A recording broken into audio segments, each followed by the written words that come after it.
gerai, pirmoji diena, o aš čia vaikštau ir apžiūrinėju nes daugybė dalykų atrodo labai įtartinai ir kelia man neaptikėjimą visą atmosferą. Nes čia manau, kad pirmą kartą matau tokią planetą. Tiesiog, man jinai, ta prasme, stebėjimo faktoriaus nekelia, nes paprasčiausia tai yra šiek tiek kažkas daugiau ir įdomiau.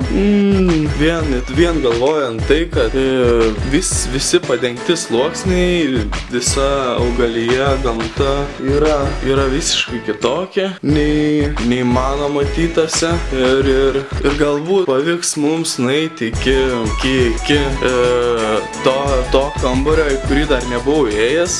Jisai vadinasi I am gaming do not disturb. Šį jau atidariau. Aišku, čia yra šiek tiek įdomus dalykas, nes į realiai sunku įeiti. Kažkoks tai energetinis sluoksnis, energetinis dalykas įdengia ir tiesiog labai kažkaip pasidaro įdomi savijau. Taigi pabandau įeiti ir galbūt man nieko neatsitiks.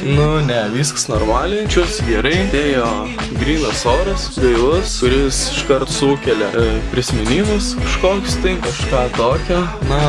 Aplinkui matosi gyvybė, vaikščiojantys kažkie daiktai, kurie gali paimti daiktus ir taip pat ten tos kitos ataugos skirtos vaikščiojimui, kiek supratau.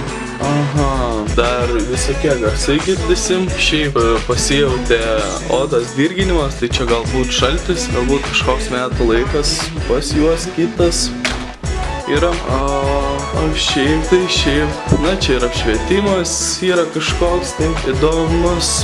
Ne tai, kad įdomus, bet surištas su kažkuo. Manau, maitintis galima įvairiais organizmais čia. Todėl prieinu išvadą. Prieinu tokį dalyką, kad manau aš čia pasiliksiu ir tada laukti naujų video mano kanale. Tai norėčiau žinoti, ar kažkas mane žiūri, nes manau, kad aš esu vienas likęs gyvas.